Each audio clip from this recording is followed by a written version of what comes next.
Why were there Jews from every nation there in Jerusalem? Did you read Acts 2:5? My question is, why were there so many Jewish men from every nation there in Jerusalem? और इस वचन के तहत पढ़ने के बाद एक प्रश्न हमारे सामने है कि यहूदी जो लोग हैं वहां पे क्यों जमा हुए हैं उस जगह पे. Does anyone know why it says there were so many Jewish people there? आप ये इस आयत को पढ़ने के बाद आप सोचें क्यों वहां पे बहुत ढेर सारे यहूदी लोग जमा हुए हैं. From every nation. और सारे दुनिया से.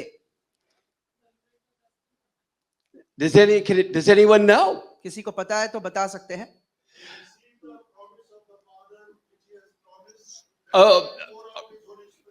Score. Good. अच्छा है, बढ़िया. When was the first Pentecost? और पहला पेंटिकोस्ट का दिन या पहला पेंटिकोस्ट का आगाज कब हुआ था? When everybody was gathered there. So was this the first Pentecost? क्या आपके हिसाब से ये पेंटिकोस्ट का आगाज का दिन था? Anyone who says yes? Some say no. Okay. Well, let's read Deuteronomy chapter 16 verse 16. और आइए हम व्यवस्था विवरण उसका 16वां अध्याय और 16वीं आयत पढ़ेंगे. पुराना नियम में आता है व्यवस्था विवरण उसका 16वां अध्याय और 16वीं आयत. मैं आपके लिए पढ़ता हूं. व्यवस्था विवरण 16वां अध्याय और उसकी 16वीं आयत इस प्रकार से कहती है, वर्ष में 3 बार अर्थात अख़मीरी रोटी के पर्व और सप्ताहों के पर्व और झोपड़ियों के पर्व, इन तीनों पर्वों में तुम्हारे सब पुरुष अपने परमेश्वर यहोवा के सामने उस स्थान में जो वो चुन लेगा जाए. और देखो छूछे हाथ यहोवा के सामने कोई ना जाए. So every man had to be in Jerusalem for Passover. और हर एक जो पुरुष है उसे वो पास ओवर के लिए उस यरूशलेम नगर में होना अनिवार्य था. And the Feast of Weeks, which was Pentecost. और ये जो अख़मीरी रोटी का जो पर्व है वो उस समय वो हुआ था, इसलिए वहां पे वो लोग जमा हुए थे. The Jews were the first Pentecostals. और जो यहूदी लोग थे वो पहले पेंटिकोस्ट के लोगों के नाम से जाने जाते थे. So that's what we have to remember. Yeah. How many of you know to this day the Jews still celebrate Pentecost every year? और हम में से कितने लोग को ये पता होगा, या शायद आप गूगल करके भी देख सकते हैं या पढ़ सकते हैं कि अभी आज तक जो यहूदी लोग हैं वो अख़मीरी रोटी का पर्व मनाते आ रहे हैं. The way they celebrate it, they stay up all night reading the Bible. और वो इस तरह से करते हैं, वो पूरी रात वचन को पढ़ने में लगाते हैं और जागते रहते हैं. They read about the first Pentecost in Exodus 19 and 20. और वो एक्सोडस जो हमारे निर्गमन की पुस्तक है उसके 19वें और 20वें अध्याय में जो पहला पेंटिकोस्ट का जो आगाज हुआ था उसके बारे में वो मनन करते हैं, पढ़ते हैं. They also read the book of Ruth. और वो रूथ की किताब को भी पढ़ते हैं. Because the story of Ruth is about Gentiles being grafted into Israel. और वो रूथ की किताब को इसलिए पढ़ते हैं कि जो अन्य जाति के लोग हैं वो कैसे प्रभु के बारे में या प्रभु की बातों के अंदर उनको एक प्रवेश मिलता है उसके बारे में. The book of Ruth is actually a prophecy of today. और जो रूथ की किताब है वो आज के दिन की एक भविष्यवाणी के रूप में दिखाया जाता है. They represent the church being grafted into Israel. और वो इस प्रकार से बताते हैं कि जो कलीसिया है वो आज के समय में दर्शाई जाती है. Now, Ruth, does anyone know what her name means? और आपको अगर पता है, किसी को पता है रूथ का जो नाम का मतलब क्या है? रूथ जो है उसके नाम का मतलब, Ruth means friend.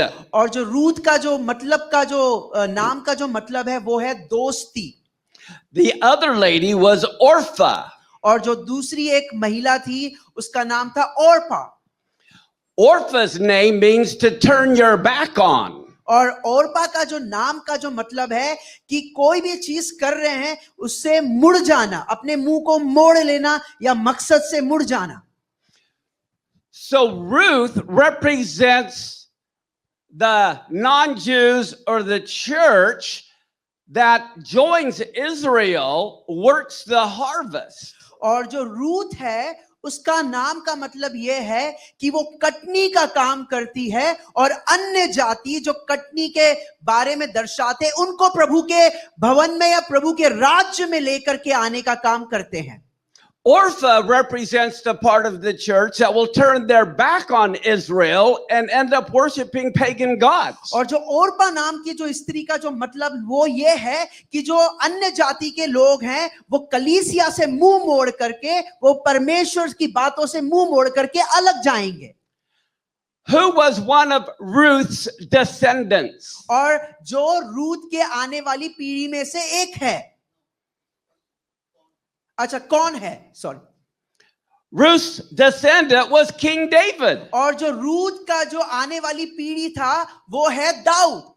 Were you aware of that? क्या आपको पता है इसके बारे में?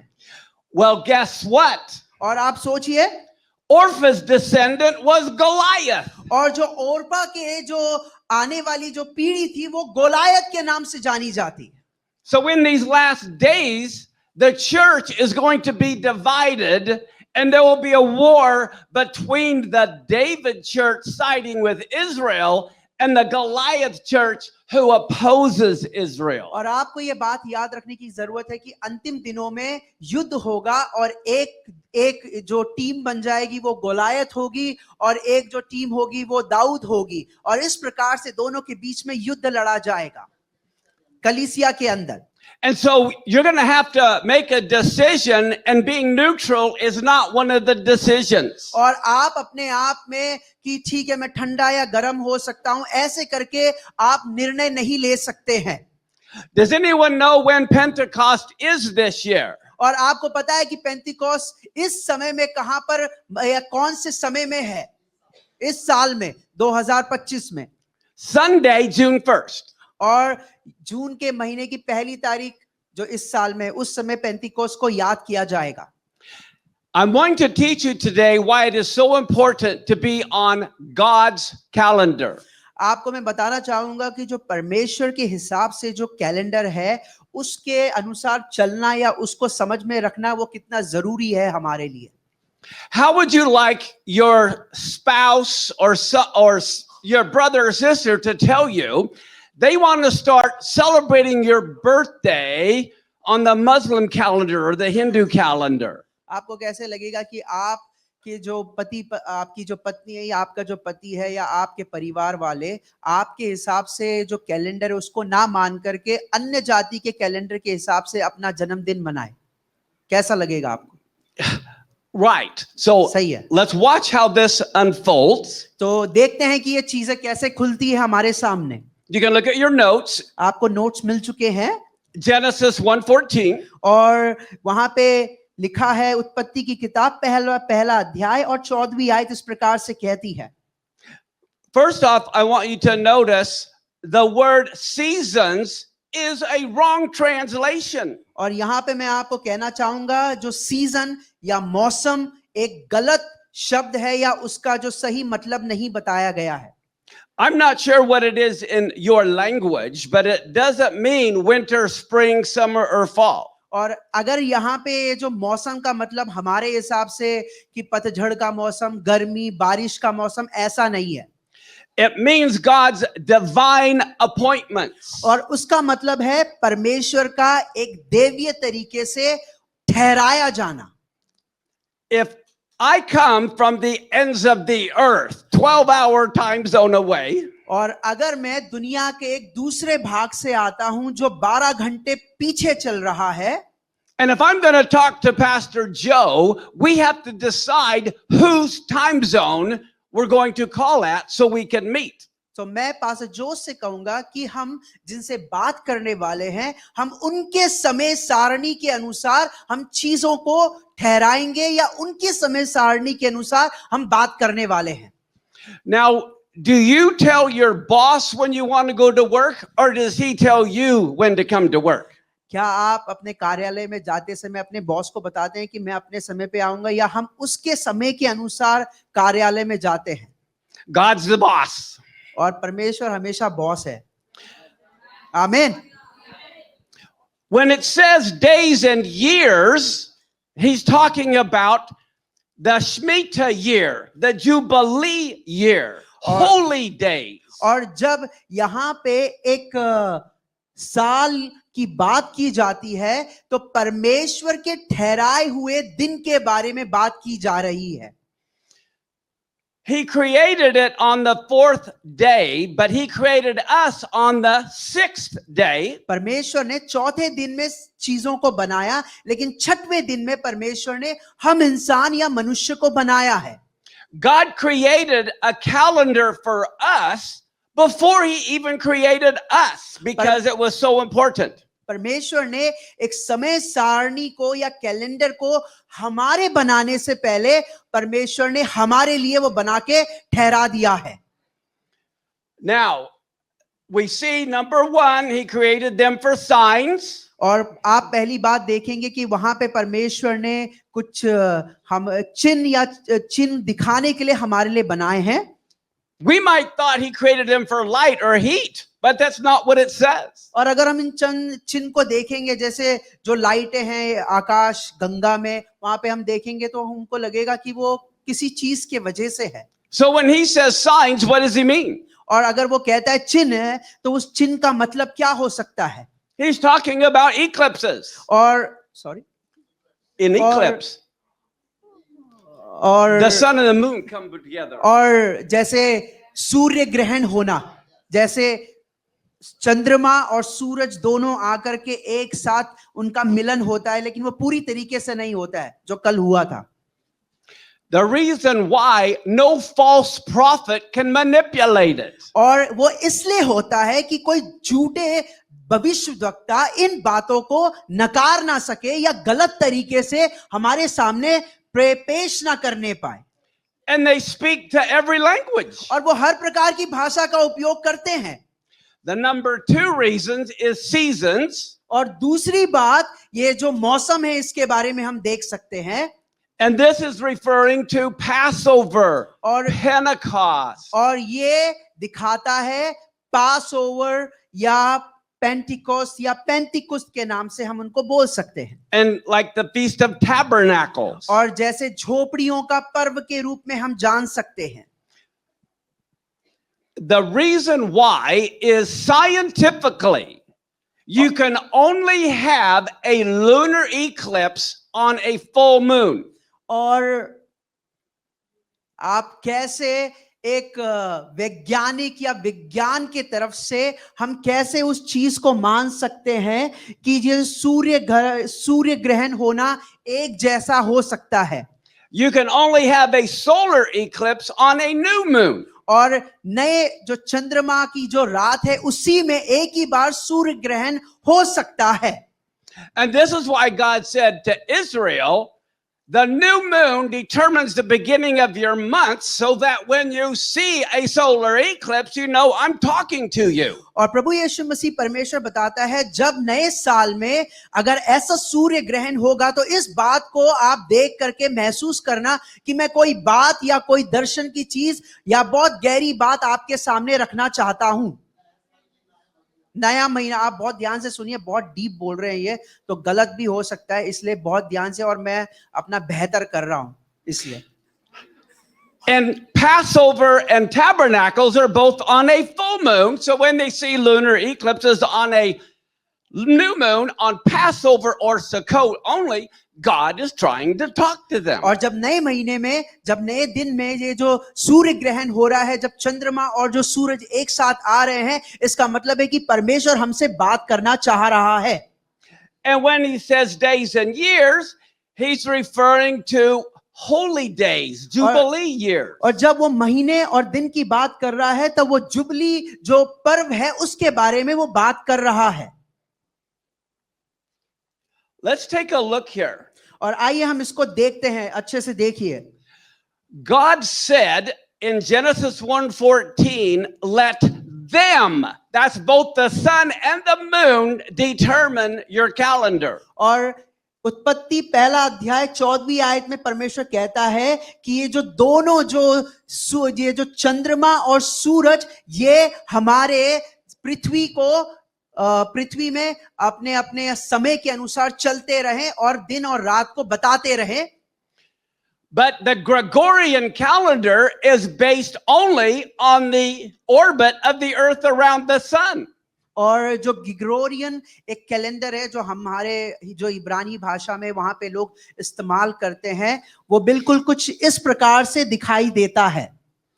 It's very accurate, but it's not the one God uses to communicate with the church. वो बिल्कुल सही है अपने हिसाब से और वैज्ञानिक तरीके से, लेकिन वो भी एक तरह का जरिया नहीं है जो परमेश्वर हमसे बात करना चाहता है। Then we have the orbit of the moon around the earth that the Muslims use. That's only on the moon. और ये कुछ एक ये दूसरा एक तरीका है जहां पे ये पृथ्वी है और इसके चारों तरफ चंद्रमा चक्कर लगाता है, और ये एक मुस्लिम जो मुस्लिम एक अन्य जाति है वो लोग इस तरह के कैलेंडर को फॉलो करते हैं, लेकिन ये भी हमारे लिए नहीं है। Therefore we have the calendar. And we know the Mayan calendar ended. We have a Muslim calendar, a Chinese calendar, a pagan calendar. Which one is God going to use? और ये चारों प्रकार के जो कैलेंडर हैं इनमें से हम कौन से कैलेंडर को अपने जीवन में हम इस्तेमाल कर सकते हैं? हाँ, खुदा परमेश्वर किस कैलेंडर से हमारे जीवन में बात करना चाहता है? India has several calendars. और हमारे भारत देश में अलग-अलग प्रकार के कैलेंडर हैं। Now, as I said, there is the Islamic calendar based only on the moon. और जो इस्लामिक जो धर्म है वो अपने हिसाब से हिजरी कैलेंडर को चलाता है। We have the solar calendar that Iran uses. और ये जो सोलर सिस्टम है जो हमारे कर्क है, सोलर कैलेंडर जो हम अपनी वो सुबह पढ़ते हैं न्यूज़पेपर में कि तुम्हारी दशा कुछ ऐसे होगी, इस प्रकार का कैलेंडर वो है। And then we have the Gregorian calendar we use. और ये जो ग्रेगोरियन कैलेंडर है जो हम इस्तेमाल करते हैं। There's a lot of problems with the Gregorian calendar. और इस कैलेंडर में भी कई ढेर सारी आपत्तिजनक बातें हैं या कुछ ऐसी बातें जिन पे हम एक साथ सलाह नहीं हो सकते हैं। So in the year 1582, when they had the Julian calendar, जब 1582 में जूलियन कैलेंडर की स्थापना हुई, Pope Gregory switched it, and it's called the Gregorian calendar. And Thursday the 4th was followed by Friday the 15th. और उसके बाद उसी समय ग्रेगोरियन कैलेंडर का स्थापना हुआ और 4 के बाद सीधा उन्होंने थर्सडे के बाद फ्राइडे वो 15 तारीख बना दी, जो 15 नहीं होनी चाहिए, 5 होनी चाहिए। Now we have the Chinese calendar. और अब चाइनीज भाई लोगों का कैलेंडर भी आता है। And it is both solar and lunar. और ये दोनों सोलर और लूनर दोनों की बातों को उसमें दर्शाया या देख सकते हैं हम। But they only worship paganism. लेकिन आप इधर देखोगे तो सब जीव जंतु और ये सब लोग अजीबो गरीब से लोगों की उपासना और आराधना करते हैं। The problem with all of these, और इन सब के साथ एक मुख्य समस्या ये है, are created by man. और ये सब इंसान के द्वारा बनाया गया है। Now, this is my first time in India. और ये आपके लिए पहली बार है हमारे भारत देश में आना। And I heard you guys have IST or India Stretch Time. और अब आपको पता है कि हम भारत लोग कैसे चलते हैं, तो हमारा भी एक अलग तरह का समय सारणी है। But how many of you know you better be on time for the train or the plane? और लेकिन हमको अगर गाड़ी पकड़ना है तो हमें, आपको पता है, हम 15 मिनट पहले पहुंचना है, 20 मिनट पहले पहुंचना है, वो पता है आपको। When it comes time to get on Noah's boat, you better know when to get on the boat. और आपको पता है जब नाव पकड़ना है तो कब वहां पे पहुंचना है। नोआ का जहाज। In इसको Genesis, थोड़ा बढ़ाना, इसको थोड़ा सा बढ़ा दीजिए। Yes, in Genesis, I think 7:11, it says that the Noah's flood rains fell on the 17th day of the second month. और नोआ की जो नाव है या जहाज है उसके बारे में हम देखेंगे तो वहां पे बताया जाता है कि दूसरे महीने के 17 तारीख को वो जहाज बनाया गया है, बारिश आई है। And that wasn't the 17th of February. और वो उस साल के फरवरी मंथ की 17 तारीख नहीं थी। So if you were a believer back then and you were told it's going to flood on the 17th day of the second month and you wanted to get on the boat, what's the first thing you need to do? और अगर उस समय में आप और मैं होते और वो नोआ के जहाज में अगर हमें बोला जाता कि हमें जाना है तो आप क्या करते? You better know when that is. और आपको पता होना चाहिए कि कब वहां पे खड़े होना है ताकि अंदर प्रवेश किया जा सके। How many of you like to study prophecy and end times? और आप में से कितने लोग जो आखिरी समय की बात है या भविष्यवाणी जो की गई है बाइबल में उसके बारे में कितने लोग पढ़ने के लिए इच्छुक हैं? How many of you believe God is the same yesterday, today, and forever? आप में से कितने लोग विश्वास करते हैं भूतकाल में, वर्तमान काल में, आने वाले काल में परमेश्वर एक समान है? आमेन। Do you believe it here or in your heart? या अपने हृदय में विश्वास करते हैं या अपने दिमाग से भी विश्वास करते हैं? जोर से बोलिए आमीन। Buckle your seat belts. आप अपनी पेटी को बांध लीजिए। We're going to pick up speed. और अब हम बहुत जल्द से हम पकड़ने वाले हैं अपनी स्पीड को ताकि हम भविष्यवाणियों को सुन सके। Are you ready? क्या आप तैयार हैं? If the Lord died on Passover, was buried on unleavened bread, rose on first fruits, the Spirit being poured out on Pentecost, अगर प्रभु यीशु मसीह उस दिन मरता और उसके बाद वो उस अखमीरी रोटी के दिन वो जिलाया जाता, क्या ऐसा हो सकता है?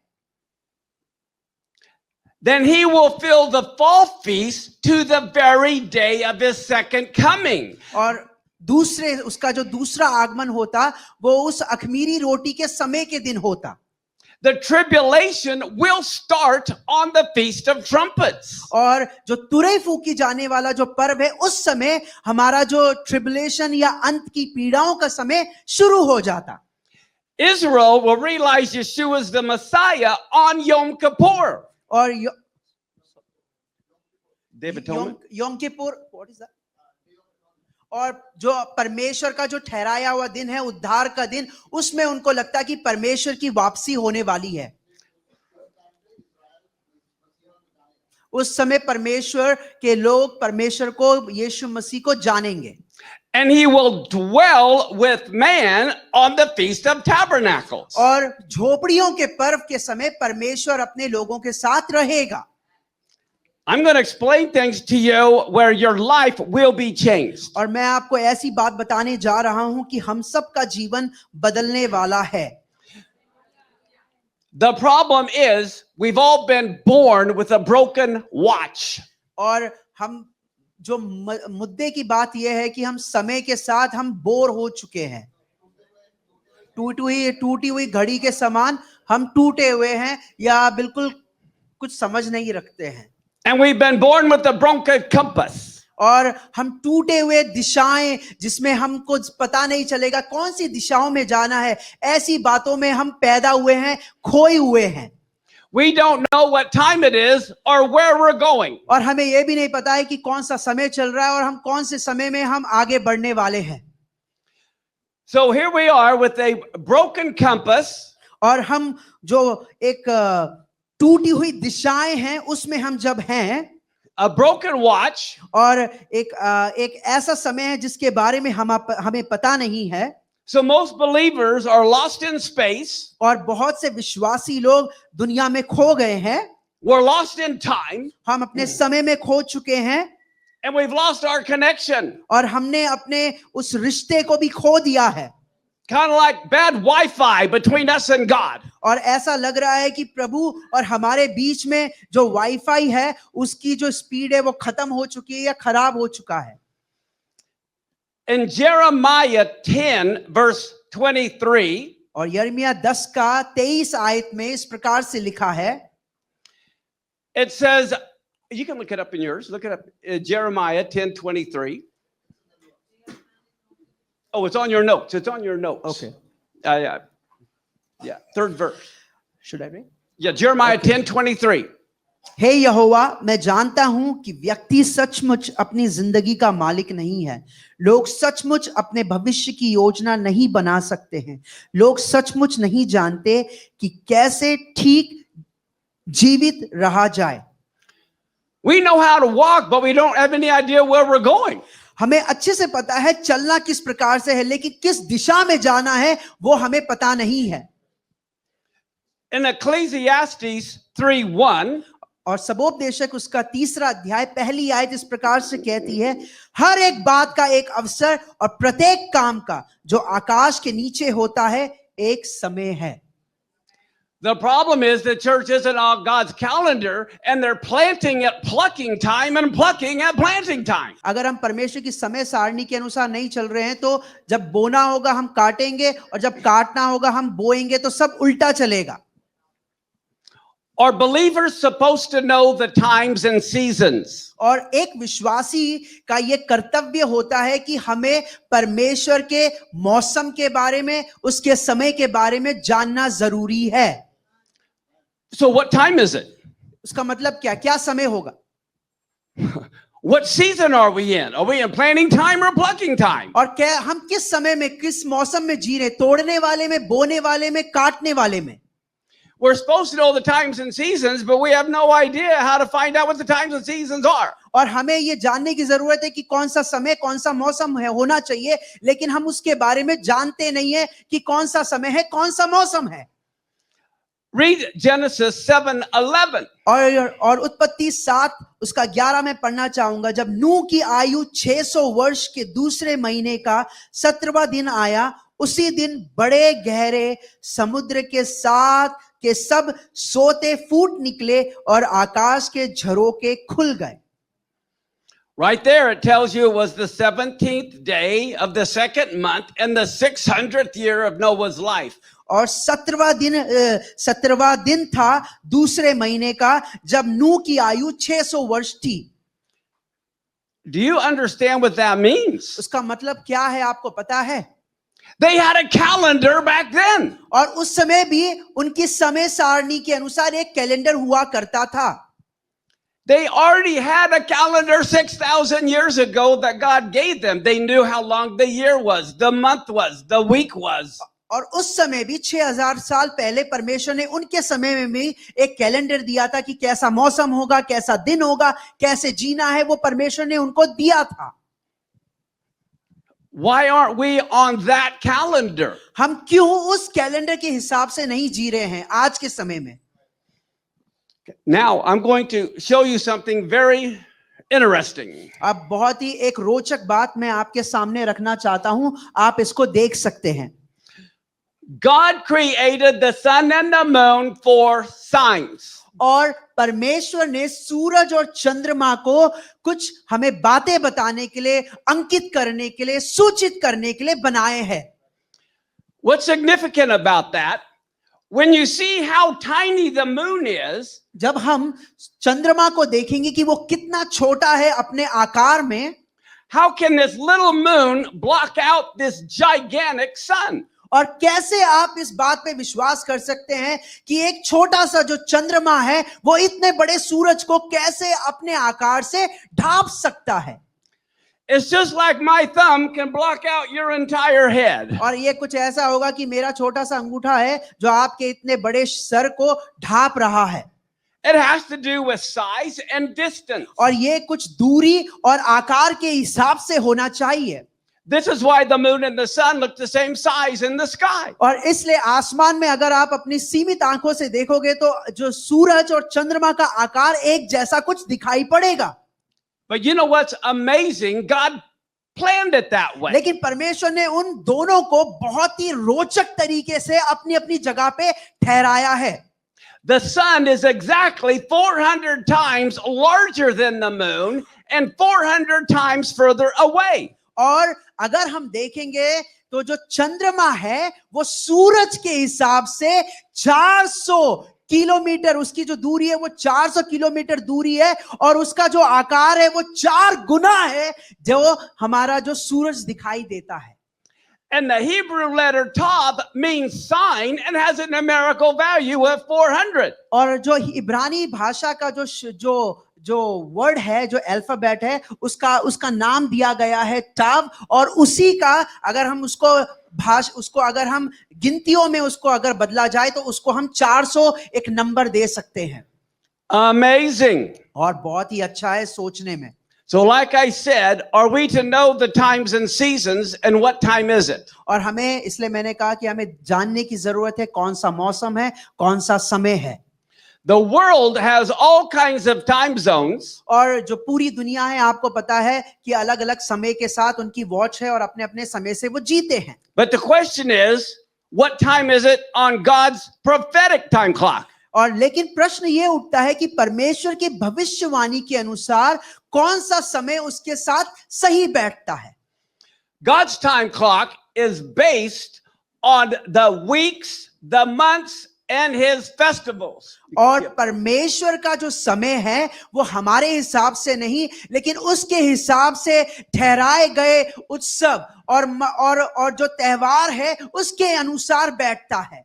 Now we have the world's time clocks based only on the sun, but notice not only are there gears for days, weeks, and years, there's also for the 7th year and the 50th year. और आपको पता होना चाहिए कि जो दुनिया की जो घड़ी है, उनका जो समय है वो अपने अपने हिसाब से, कुछ जुबली है, कुछ शेमिटाई है, मीडिया में, ऐसे हिसाब से बांटा गया है। Now, here's something amazing.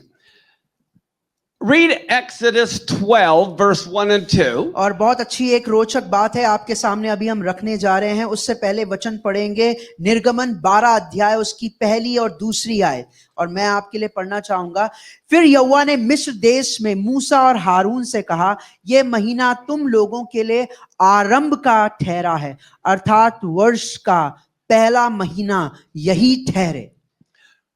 All right, so God is saying, I want you to now have a religious calendar, and it's going to begin on the first day of the first month.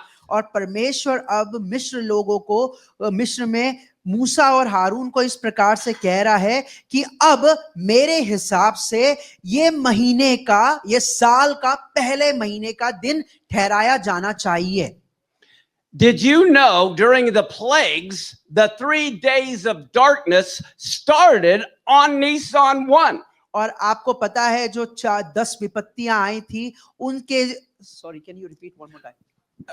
The 3 days of darkness began on Nisan 1. और अगर हम देखेंगे वो जो 3 दिन जो बिल्कुल काली रात थी वो इसी समय में शुरुआत हुई थी, निसान 1 में। Yeah, Nisan 1. Nisan 1 is when the tabernacle was set up and God's glory fell. और निसान 1 जो आप देख रहे हैं उसमें, उस दिन में परमेश्वर की महिमा उस जगह पे उतरी थी। परमेश्वर के हिसाब से उसकी महिमा और उसका टेंपल दोनों का आगाज उसी दिन हुआ था।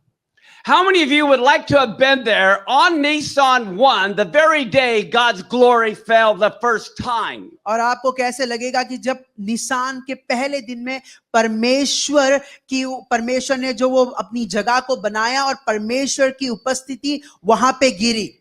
Would you want to have been there? क्या आपको होना चाहिए था वहां पे?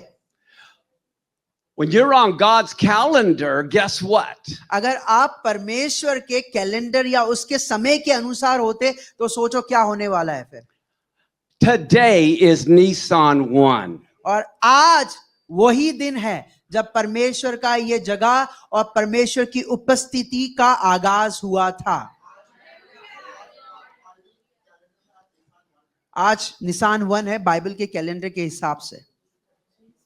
You need to have the Spirit tell you how prophetic it is that I am here on Nissan 1 Amen. telling Amen. you, hey, get on God's calendar. और परमेश्वर के लिए, परमेश्वर के हिसाब से ये कितनी अच्छी बात है कि आप परमेश्वर के दास यहाँ पे हैं और हम भी परमेश्वर के कैलेंडर के पहले दिन में परमेश्वर के भवन में बैठे हुए हैं।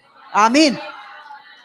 Prophetically, spiritually, this is huge. और एक आत्मिक रूप से भविष्यवाणी तरफ से हम देखें तो ये बहुत अपने आप में बड़ा है कि जिसको हम अपने आप में समा नहीं सकते हैं। Read Matthew 26, verse 30. मत्ती 26 उसका 30वीं आयत इस प्रकार से कहती है, फिर वे भजन गाकर जैतून पहाड़ पर गए। Does anyone know the words to the song they sang? क्या आपको पता है कि उस दिन क्या गीत गाया था? Does anyone know the words to the song? और आपको पता है उस समय कौन सा गीत गाया था, उसके शब्द क्या हैं? How many of you would like to know the very words Jesus sang that night? और उस रात को प्रभु यीशु मसीह ने जो पहला शब्द अपने मुंह से जो निकाला था वो क्या है? कौन सा गीत गाया था? I will tell you. मैं आपको बताऊंगा। They would always sing the Psalms. That was their hymn book. और वो हमेशा वो गीत गाते थे जो उनके समय में जो हिम बुक में या गीत की पुस्तक में था, भजन संहिता की गीतों के अनुसार गाया था। Psalms 113 through 118 is what they sang every Passover. और हर जो पास ओवर के समय में वो भजन संहिता 113 से भजन संहिता 118 तक वो गीत गाया करते थे। ये भजन दोहराया करते थे। Psalms 118 was the last hymn they sang before he went and was betrayed. और जब प्रभु यीशु मसीह को पकड़वाया गया धोखे से, उस रात को भजन संहिता 118 उनके मध्य में गाया गया था, दोहराया गया था। Now, how many of you know there's nothing more horrific than to have your child die before you do? So before you? और कितनी दुख की बात होगी कि आपके मरने से पहले आपका जो बच्चा है, आपकी बेटी बेटा आपकी आंखों के सामने वो इस दुनिया से चले जाए। Here, God the Father is sending his son to die. और यहाँ पे पिता परमेश्वर अपने बेटे को मरने के लिए या वध होने के लिए भेज रहा है। And he planned this from the foundation of the world. और इसने प्रभु परमेश्वर ने इस बात को जब दुनिया की सृष्टि की थी तब से सोच रखा था। So the father said, I'm going to determine what day my son is going to die. तब परमेश्वर बोलता है कि मैं हूं वो दिन निर्धारित करूंगा जब मेरे पुत्र का वध किया जाएगा। I'm going to determine what time he's going to die. और वो कहता है कि मैं वो समय निर्धारित करूंगा जब वो मेमना का वध किया जाएगा। And I'm even going to determine what songs will be sung at his funeral. और उसके उस देह संस्कार में कौन सा गीत गाया जाएगा वो भी मैं ही निर्धारित करूंगा। This is why 1,000 years before God had King David write the funeral hymn. और इसलिए 1000 साल पहले दाऊद राजा उसके मरने के दिन के लिए इन गीतों को लिखता है। So here they're singing what is called the Hallel. और यहाँ पे जो हाले करके जो वर्ड है, जो शब्द है, वो है भजन संहिता 113 से 118 के बीच में। हाले उन गीतों का नाम है। हाले जो भजन संहिता 113 से 118 को दिया गया है। So I want you to realize what they were singing, the words right before he was betrayed and rejected. और मैं आप चाहता हूं कि आप उस हाले वर्ड को या गीत को या चीज को आप महसूस करिए जब वो पकड़वाया जाने वाला है। Look at Psalm 118 on your notes, Psalm 118 verse 22 through 24. आप अपने उस नोट्स में देख सकते हैं भजन संहिता 118 उसकी 27वीं आयत इस प्रकार से कहती है, यहोवा परमेश्वर है और उसने हमको प्रकाश दिया है, यज्ञ पशु को वेदी के सींगों से रस्सियों से बांधो। Wow, right before he was rejected, they're singing the words he's going to be rejected. और उसके तिरस्कार किए जाने से पहले ही ये लोग गा रहे हैं कि वो कैसे तिरस्कारित किया जाएगा, रस्सियों में बांधा जाएगा। 100 ओके। राजमिस्त्रियों ने जिस पत्थर को निकम्मा ठहराया वही कोने का सीरा हो गया। ये तो यहोवा की ओर से हुआ है, ये हमारी दृष्टि में अद्भुत है। आज वह दिन है जो यहोवा ने बनाया है, हम इसमें मगन और आनंदित हो। आमेन।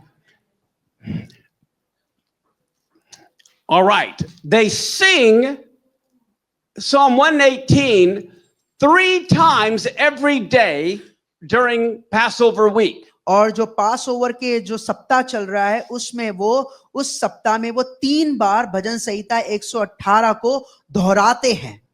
They sing it at 9 in the morning, वो सुबह 9 बजे गाते हैं, the time of the morning sacrifice. और जब सुबह में बलिदान का समय नियुक्त किया गया है। They sing it at noon. और दिन का समय है, And they sing it at 3 in the afternoon, the time of the evening sacrifice. और उसके बाद दिन का समय है, और उसके बाद शाम का समय है जब वो अपने बलियों को चढ़ाते हैं। One thing we have to remember about God's appointed times, they were dress rehearsals. और परमेश्वर के समय के बारे में अगर आप एक बात को ध्यान में रख सकते हैं, ये है कि वो तैयारी कर रहे हैं। So that means from King David to Jesus, 1,000 years, every day they're singing the Hallel. और ये याद रखिए कि जो दाऊद राजा से प्रभु यीशु मसीह के समय 1000 साल उसको गिना गया है, इस 1000 साल में वो ये हाले, ये जो संगीत है उसको वो बार बार दोहरा रहे हैं। Now look at this. अब आप इसको देखें। Read Mark 15:25. अब मरकुस 15 का 25 इस प्रकार से कहता है, और एक पहर दिन चढ़ा था जब उन्होंने उसको क्रूस पर चढ़ाया। So it was the 3rd hour of the day, which is the time of the morning sacrifice, that they were binding him to the cross. और उस दिन का तीसरा पहर था जब लोग उसको क्रूस पर चढ़ाने की तैयारी कर रहे थे। Josephus records there were 2 million people in Jerusalem during Jesus' time. और जोसिफस जो एक इतिहासकार है वो इस प्रकार से कहता है, यीशु मसीह के उस क्रूसीकरण के समय में कम से कम 2 लाख लोग वहां पे उपस्थित थे।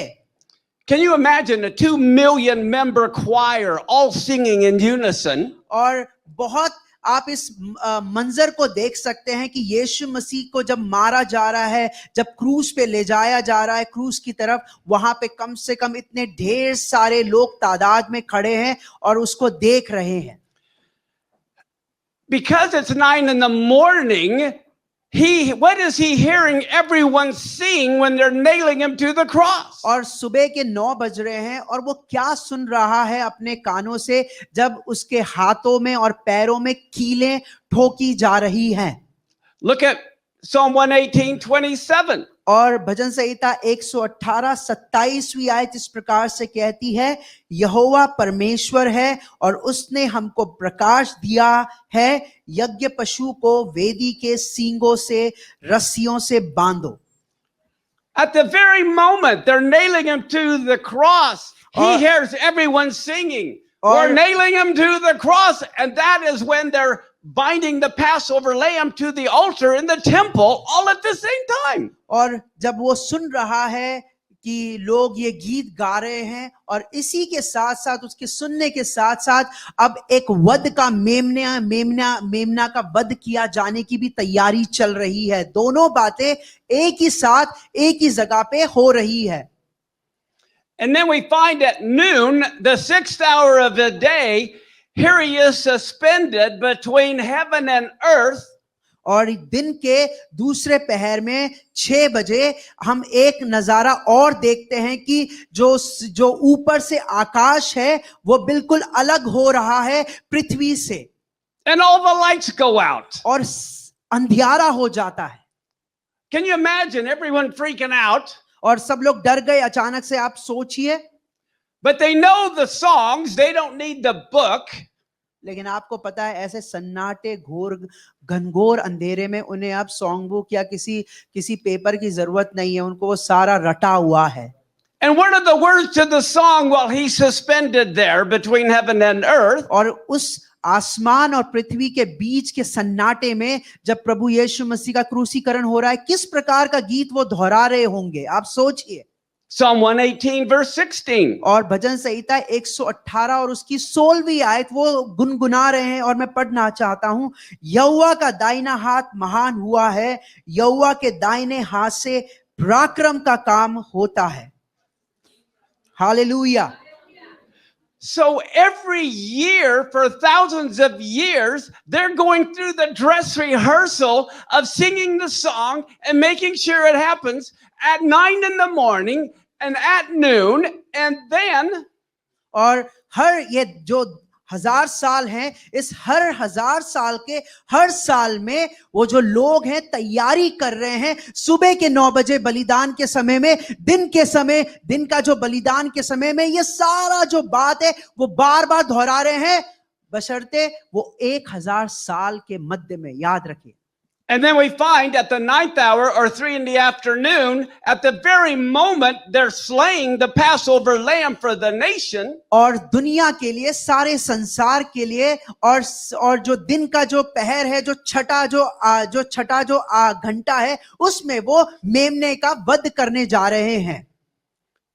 Only God can do that timing. और सिर्फ ऐसे समय को बांटना या समय को अलग अलग करना परमेश्वर ही कर सकता है।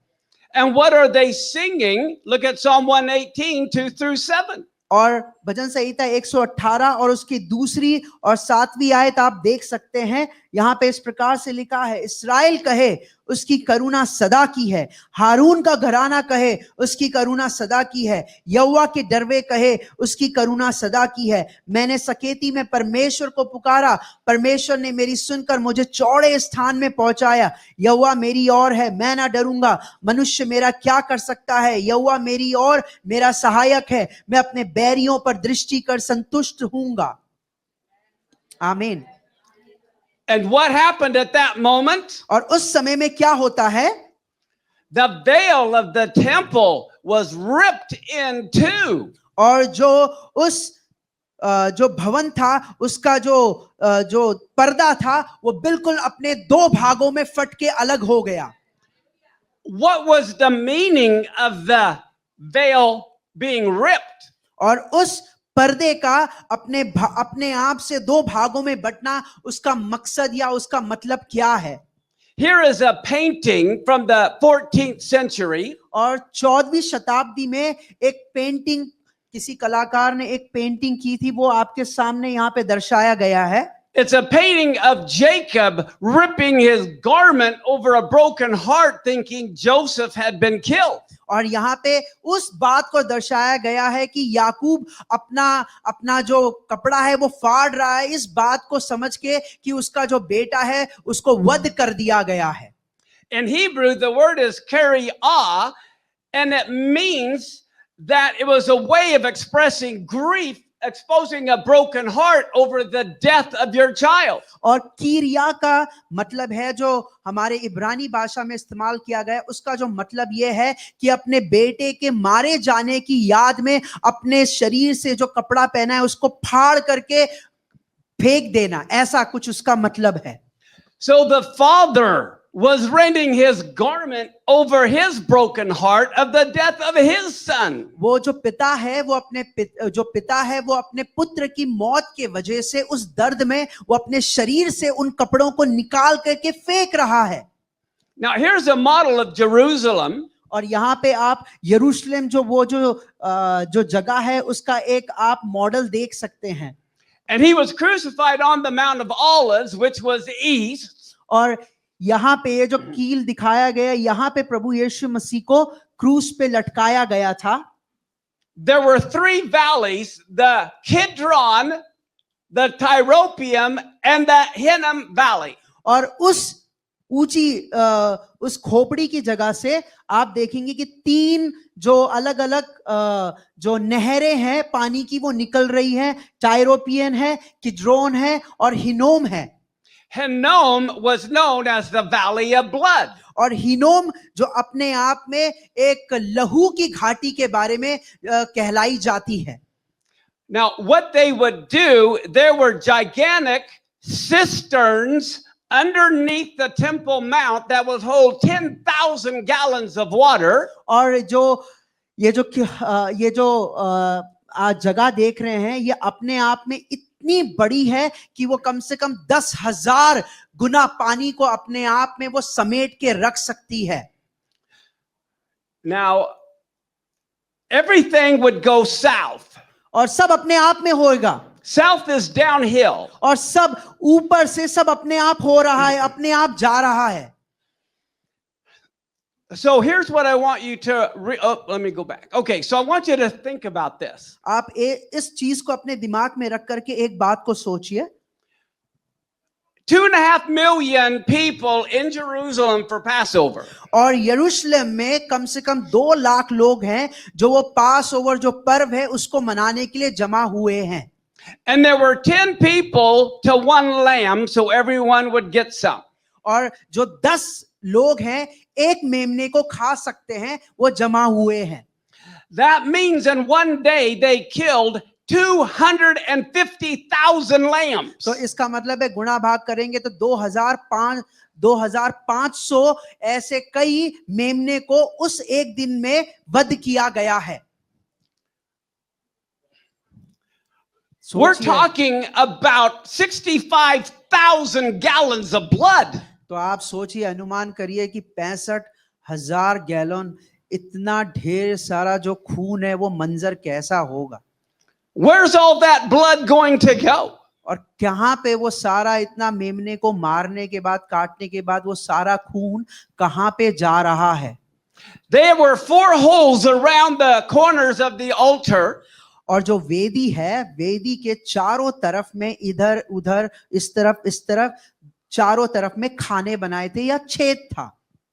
And as they would kill every lamb while the blood was fresh, they would drain it down into all of that water. और जब वो मेमने को वध करेंगे, मारेंगे, और वो उनका जो लहू है वो चारों खानों में जाकर के इस जगह पे जमा होगा।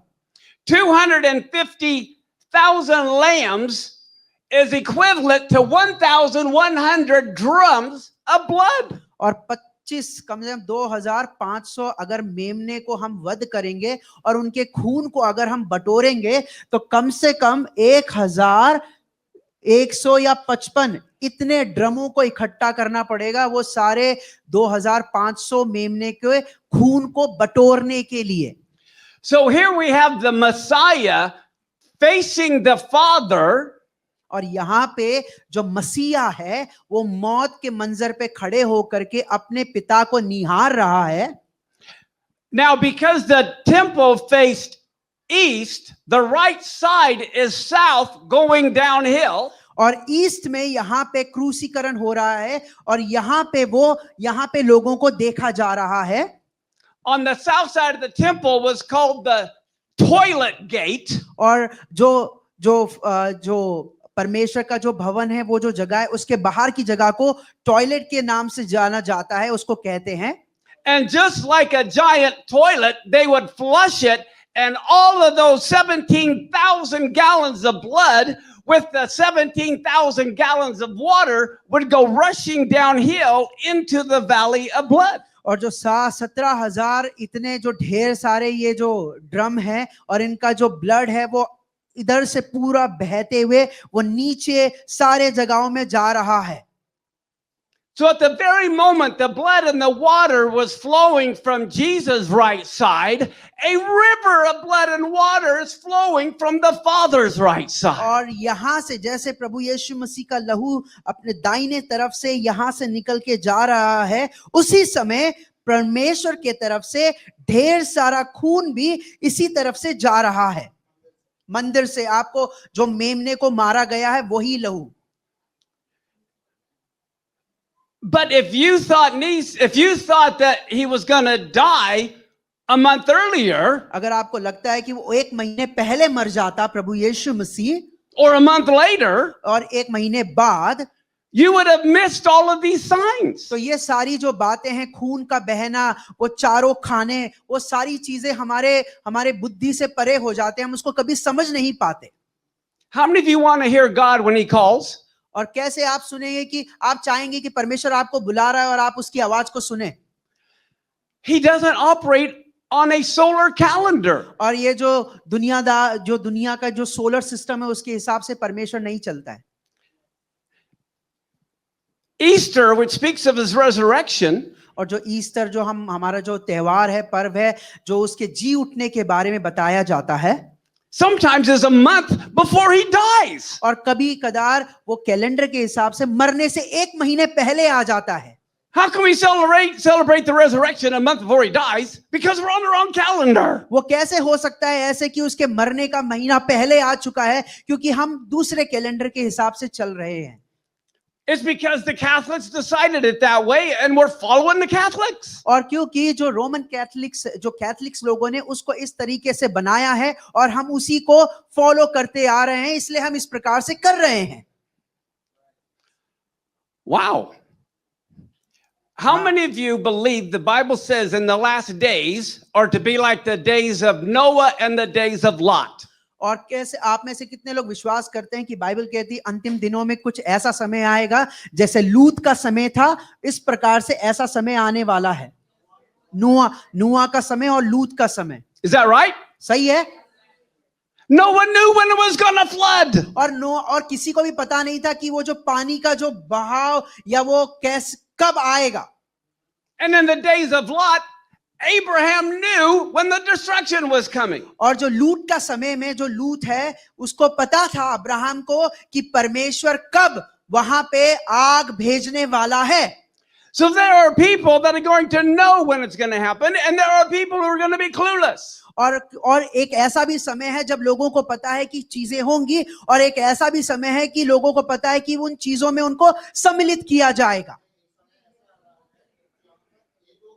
अच्छा, एक लोग जानेंगे और एक लोग उन बातों से परे हो जाएंगे, उनको कुछ नहीं पता होगा। Do you want to be the ones who know or the ones who are clueless? आप कौन से उसमें जाना चाहते हैं, कौन से ग्रुप में आना चाहते हैं, नहीं जानने वाले में या जानने वाले में? आमीन, आमीन। So often the church says we're not supposed to know he's coming as a thief in the night. और कई बार कलीसिया में कहा जाता है कि हमें पता नहीं है कि प्रभु यीशु मसीह का दिन कैसे होगा, चोर की नाई होगा। Right? सही है ना? Let's look at what the Bible says. लेकिन वचन क्या कहता है वो हम देखेंगे। Who is going to be unaware? और किसको पता होगा?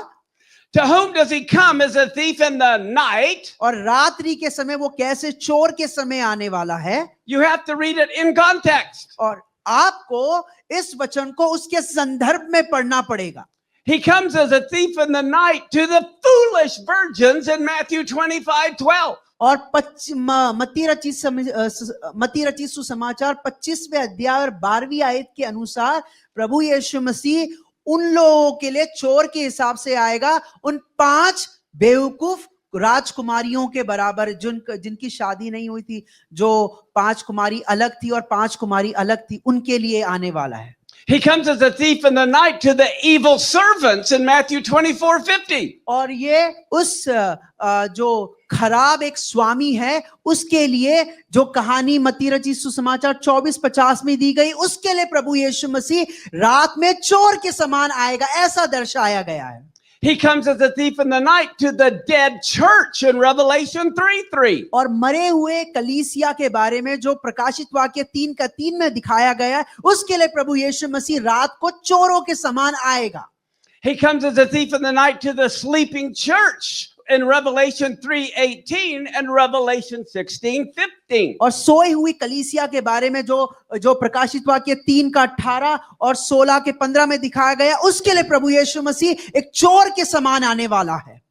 Now, here comes a verse that is going to blow your mind. अब एक ऐसा आयत बताने वाले हैं कि हमारा जो दिमाग है उसके सारे परखच्चे उड़ने वाले हैं। Look at 1 Thessalonians 5:1-4. पहला थिस्सलुनीकियों उसका 5वां अध्याय और 1 से 4वीं आयत इस प्रकार से कहती है, पर हे भाइयों, इसका प्रयोजन नहीं कि समयों और कालों के विषय में तुम्हारे पास कुछ लिखा जाए, क्योंकि तुम आप ठीक जानते हो कि जैसा रात का चोर आता है वैसे ही प्रभु का दिन आने वाला है। जब लोग कहते होंगे कुशल है और कुछ भय नहीं, तो उन पर एकाएक विनाश आ पड़ेगा। जिस प्रकार गर्भवती पर पीड़ा और किसी रीति से ना बचेंगे। पर हे भाइयों, तुम तो अंधकार में नहीं हो कि वह दिन तुम पर चोर के समान आ पड़े। He's not supposed to come as a thief in the night to the believers. और वो हम विश्वासियों के लिए चोर के समय नहीं आने वाला है, Because they know the times and seasons. क्योंकि हम विश्वासियों को मौसम और समय के बारे में अच्छे से जानकारी है। Now, the festivals have to be fulfilled in order. और They have to be fulfilled in order. Like 1, 2, 3, 4. It Okay. can't be 4, 2, 3, 1. और कुछ जो गिनतियां हैं वो बिल्कुल समय से चलनी चाहिए। 1, 2, 3 ऐसे नहीं चल सकती, 2, 3, 5, 6 ऐसे करके नहीं जा सकती है। He can't rise from the dead until he's dead. और वो जब तक मरेगा नहीं तब तक वो मृत्यु में से नहीं जी उठेगा। Make sense? समझ में आ रहा है? अगर वो प्रभु यीशु मसीह मरता ही नहीं तो वो मृतकों में से जी भी नहीं उठता। He has to die first. उसे पहले मरना पड़ेगा, Then he's buried. और उसको वहां पे गाड़ा जाना है, And then he rises from the dead. फिर उसके बाद वो मृतकों में से जी उठ रहा है। The fall feasts have to be fulfilled in order as well. और जो भविष्यवाणी की गई है उसके बारे में, उसको सही अपने समय सारणी के अनुसार होना जरूरी है। And the next one to be fulfilled on the prophetic calendar is Tishri 1. और जो भविष्यवाणी के कैलेंडर के हिसाब से जो होना है वो है तीसरी 1, which is our September or October, depends. और वो कुछ सितंबर के महीने में और अक्टूबर के महीने के हिसाब से चलता है। You need to find out the biblical calendar, which we have on our website. और आपके वेबसाइट में जो बाइबल के अनुसार जो कैलेंडर या समय सारणी है वो आप देख सकते हैं। For free, you can Google Jewish calendar and you can know exactly the days. और आप गूगल कर सकते हैं, आपके पास है AI की तरफ से भी आप देख सकते हैं कि जो इब्रानियों का जो कैलेंडर है वो किस प्रकार से है, वो आपको पता लग जाएगा। The tribulation will begin on the Feast of Trumpets. Just like you hear trumpets in Revelation, that's because it's tied to the Feast of Trumpets. और जो तुरई फूकने का जो पर्व है जो मनाया जाता है उसके अनुसार आप देख सकते हैं कि जो ट्रिबुलेशन है, जो अंतिम पीड़ा का समय, वो शुरू हो जाएगा। Now, it's very important that you listen to what I say as well as what I'm not saying. और आपको ये दोनों बातों के बीच में, तर्क वितर्क के बीच में, आपको ये समझना जरूरी है कि जो मैं कह रहा हूं और जो मैं नहीं कह रहा हूं उसको भी समझने की जरूरत है आपको। The resurrection of the dead will happen on the 1st of Tishri. और तिसरी के पहले महीने के हिसाब से जो मृतक में से जो लोग मुर्दा है, जो मृत्यु में पड़े हैं, उनका जी उठना जरूरी है या होगा। But I'm not setting dates. I have no idea what year. लेकिन मैं उस समय के लिए कोई दिनांक या कोई दिन को नहीं ठहराना चाहता हूं क्योंकि मुझे नहीं पता है। I'm not one of the crazy people that say everything's going to happen at this time. और मैं उन पागलों के जैसे नहीं बोलता हूं कि वो कहते हैं कि हाँ इस समय में, इस दिन में, इस रात को, ऐसा समय में ऐसी चीजें होंगी। I don't set dates. क्योंकि मैं दिनांक को ठहराने वाला नहीं हूं। But I know the times and seasons. लेकिन मुझे मौसम और दिनों के बारे में जानकारी है। They may not happen the same year. और वो जो चीजें हैं वो उसी समय में नहीं होगी। The tribulation will start on Tishri 1 some year, but the resurrection of the dead will happen on Tishri 1, but it could be a completely different year. और तीसरी वन के हिसाब से जो मृतकों में से जी उठना है वो भी हो सकता है, और जो तीसरी वन में ही दोनों चीजों का होना संभव है, लेकिन कब होगा ये पता नहीं है, मैं उसको नहीं बता सकता हूं। दोनों अलग अलग सालों में हो सकते हैं। Does that make sense? आपको समझ में आप लोग बहुत ध्यान से सुनिए, बहुत ये रेवलेशन की चीजें बहुत खतरनाक है, इसलिए This is why you want to be on God's calendar. इसलिए आपको प्रकाशित वाक्यों की बात अगर समझ में आए तो परमेश्वर के कैलेंडर के हिसाब से अपने जीवन को जीना पड़ेगा। The Hindus have 1 year, the Muslims have a year, the Chinese have a year, we have a year 2025, but the question is, God doesn't use those years. He uses his year. आमेन। और जो मुस्लिम लोग हैं उनका अपना समय, हिंदू भाई बहनों लोगों का अपना समय, हम मसीह लोगों का अपना समय, लेकिन इन सब बातों को परे रखते हुए परमेश्वर का अपना समय है और अपना कैलेंडर है, जो परमेश्वर हमारे हिसाब से नहीं चलता है। Do you realize we are about to begin the 7th day or 7,000th year? क्या आप इस बात को जानते हैं कि हम 7वां दिन या 7,000 साल का शुरुआत होने का समय आ चुका है? Well, you might think, well, it's in the Hebrew year, it's like 5784. और इब्रानी कैलेंडर के अनुसार 1574 में 5784. और 5784 के हिसाब से How can that be close to the 7th day? और वो जो समय बताया गया है वो कैसे 7वें दिन के आसपास जाना जा सकता है? The 5,000 means 5,000 or 5 days have already gone by. और 5,000 की बात करें तो पांच दिन और पहले से खत्म हो चुके हैं।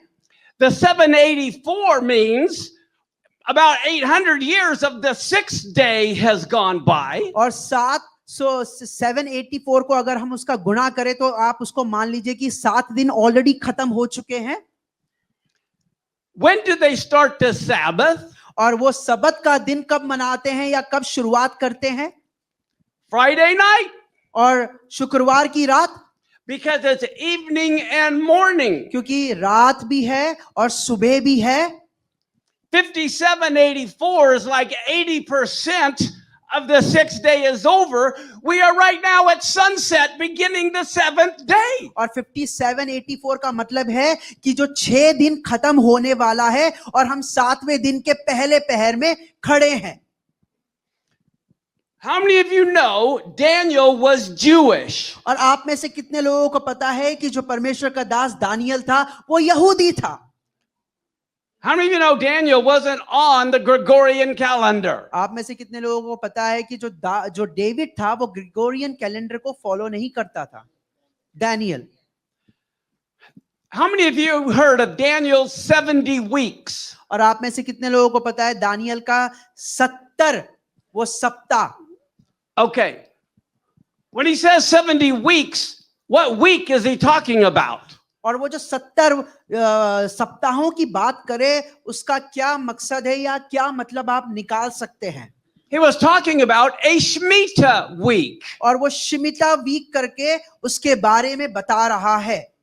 So think of a Shemitah as 7 days or whatever, and the 7th day the land had to rest, or the 7th year the land had to rest. और आपको पता है पुराने नियम में परमेश्वर ने एक वाचा को ठहराया है कि 7 साल तक काम करना है और उसके बाद जो भूमि है उसको आराम देना है। वो कुछ इस तरीके से ये जो डैनियल है उसके बारे में बताया गया है।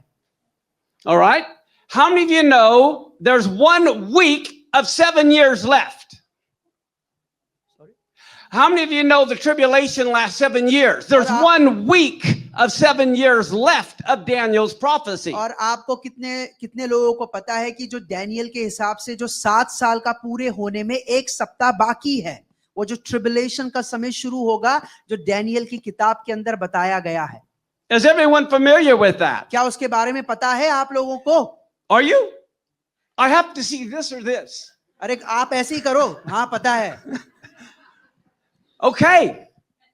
Daniel was Jewish. और जो दानियल था वो यहूदी था, आपको पता होना चाहिए. If there's 1 week left of 7 years, it's a Shemitah week. और अगर एक दिन जो 7 दिन है वो अगर एक साल को दर्शाता है तो वो सेमिट वीक में उसको हम तब्दील कर सकते हैं या उसको हम बदल सकते हैं. That means the tribulation has to start the beginning of a Shemitah cycle. It can't begin any day in a year. और जो ट्रिबुलेशन है या पीड़ाओं का समय है वो शेमिट के अनुसार शुरू होना चाहिए, वो अपने आप से किसी भी दिन में शुरू नहीं हो सकता है. So if you want to know the times and seasons, you need to know the Shemitah cycle so you know when the tribulation could begin. और आपको ये पता होना चाहिए, अगर ट्रिबुलेशन के बारे में आपको जानना है कि ये कब शुरू होगा, तो ये जो शेमिट का जो समय है या मौसम है, इसकी जानकारी आपको और हमको होनी चाहिए. तब हमें पता लगेगा कि जो ट्रिबुलेशन है वो कब शुरू होने वाला है दानियल की किताब में, जिसके बारे में बताया गया है. So where are we in the Shemitah cycle? और इस शेमिट साइकिल में हम कहां पर हैं, अपने आप को हम कहां देख सकते हैं. Right now, we are in the 3rd year of a Shemitah cycle. और जो शेमिट जो वो चक्र है उसके हिसाब से अभी हम इस 3रे साल में हैं. Which means the tribulation has to begin in the fall of 2029, 2030. And if it doesn't, it can't begin until 7 years later. और इसका मतलब है कि अगर वो यहां से शुरू हो रहा है तो ट्रिबुलेशन 2029 या 30 में शुरू होना चाहिए, नहीं तो इसके आगे पीछे ट्रिबुलेशन नहीं शुरू होगा. हाँ, अगर इधर पे शुरू नहीं हुआ तो अगले 7 साल तक वो ट्रिबुलेशन नहीं होगा. Are you catching this? आप समझ रहे, बहुत डीप है. मेरे को भी कभी थोड़ा थोड़ा ऊपर से जा रहा है, लेकिन मैं आपके साथ ईमानदार रहना चाहता हूं, तो मैं बिल्कुल बढ़िया से करने की कोशिश कर रहा हूं. Is this making sense? हाँ हाँ सर हिलाइए. हाँ, या it's making sense. I sense you're getting it. मुझे लग रहा है कि आपके और हमारे मेरे खोपड़ी में घुस रहा है. That means, now how many of you know nobody comes to the Lord in the good times? They only come in the hard times. Amen. हम सबको पता होना चाहिए कि कोई भी जब अच्छी अवस्था में होता है वो खुदा के पास नहीं आता है. जब हम गिरे पिटे सड़े हुए होते हैं तभी हम खुदा के पास भाग करके आते हैं. You don't have to worry about the tribulation beginning for at least 4 more years. और आपको ट्रिबुलेशन के बारे में चिंता करने की जरूरत नहीं कि 4 साल के बाद होगा. अगले 4 साल तक आप आराम से रह सकते हो. But I will believe there's going to be some wars and rumors of wars and pain, birth pangs. लेकिन इन समयों में, इन 4 सालों में हम युद्ध, दुख, पीड़ाओं की आवाज को, इन सब बातों को हम अपने कान में सुन सकते हैं जो हो रहा है. How many of you know who have had a baby, that poor mother who's never had one yet, and that 9th month has approached, they're about to happen, and now they're scared to death because of all the pain? और आप में से हम सब लोग उस स्त्री के बारे में सोच सकते हैं कि एक माँ है और 9 महीने तक उसे उसका बच्चा उसके पेट में है और 9 महीने तक उसे दर्द नहीं हुआ, लेकिन अचानक से उसे दर्द हो रहा है, तो कैसे वो पीड़ा को महसूस करेगी. And there's no running away, you're stuck. और आप उस दर्द से भाग नहीं सकते हैं. And is there a sign when a woman is pregnant? Hello. ये औरतों के लिए है कि आपको पता है जब एक औरत जब मां बनती है तो क्या दिखाई पड़ता है. It's the same thing with the last times. I'm telling you, we're going to be seeing some birth pangs. If the tribulation begins here, we're going to experience some real birth pangs. और अगर यहाँ पे tribulation होने वाला है, अंतिम पीड़ाएं, तो इन चारों समय में हम कुछ ना कुछ दुख और दर्द को बहुत खतरनाक रूप से हम देखने वाले हैं. How many of you heard of the big earthquake in Myanmar? और म्यांमार में आपने सुना है कितना बड़ा एक बहुत अर्थक्वेक आया था. Like 8.8, almost 9. और 8.8 के हिसाब से तकरीबन 9 के आसपास ही था वो। How many of you know in the Bible, earthquakes are compared to birth pangs? और हम सबको पता है कि जो अर्थक्वेक है उसको एक माँ की पीड़ा के साथ उसकी तुलना की गई है। I believe we're going to see earthquakes at 9 and 10. और If the Messiah is about to return, we're going to see in this world some earthquakes of 9 and 10. और 9 या 10 के बीच में हम परमेश्वर के आगमन का हम एक महसूस करने की चीज को हम देखने पाएंगे। हाँ, उतने उसकी जो पावर होगी, इतना खतरनाक एक उसकी क्षमता होगी, वो हम देखने पाएंगे। Here I have this ostrich with his head in the sand saying he doesn't see anything coming and the lion is right behind him. ये शतुरमुर्ग पता है ना आपको, उसकी मुंडी वो जमीन के अंदर उसने गाड़ रखी है और वो कुछ भी नहीं पता है कि पीछे से उसको मार फाड़ खाने के लिए वो जो बब्बर शेर या शेर उसका इंतजार कर रहा है। And here's much of the church. और कलीसिया भी कुछ इस प्रकार से ही है, शुतुरमुर्ग के बराबर। I don't see anything. हमें कुछ नहीं दिखाई दे रहा है। But what does God say? You're supposed to look where? लेकिन परमेश्वर क्या कह रहा है? हमें कहाँ देखने की जरूरत है? Up. Look at the ऊपर। signs. और हम ये जो चारों दिशाओं में ये जो चीजें घट रही हैं, ये जो बवंडर जैसी बातें हो रही, उनको देखने की जरूरत है। Now, I told you at the very beginning that God uses the sun and the moon for signs. और शुरुआत में मैंने आपको बताया था कि परमेश्वर अपने आने वाले समय की घड़ी को सूर्य और चंद्रमा के उस चक्कर के अनुसार हमें संकेत देता रहता है। Here it is, Nisan 1. Today there was a major solar eclipse over much of the world. या निसान के हिसाब से आज निसान का पहला दिन है और आज के समय में एक बहुत बड़ा सूर्य ग्रहण होने वाला है। And there's one coming on Tishri 1 of this year. और इस साल के तीसरी महीने के हिसाब से तीसरी के महीने में भी एक सूर्य ग्रहण होने वाला है। So anyway, I just want to say thank you very much for having me here, and I just wanted to hope I could motivate all of you to get on God's calendar. Thank you. धन्यवाद देना चाहता हूं मैं परमेश्वर ने जो मुझे समय दिया कि मैं आपके सामने ये वचन को बांट पाया।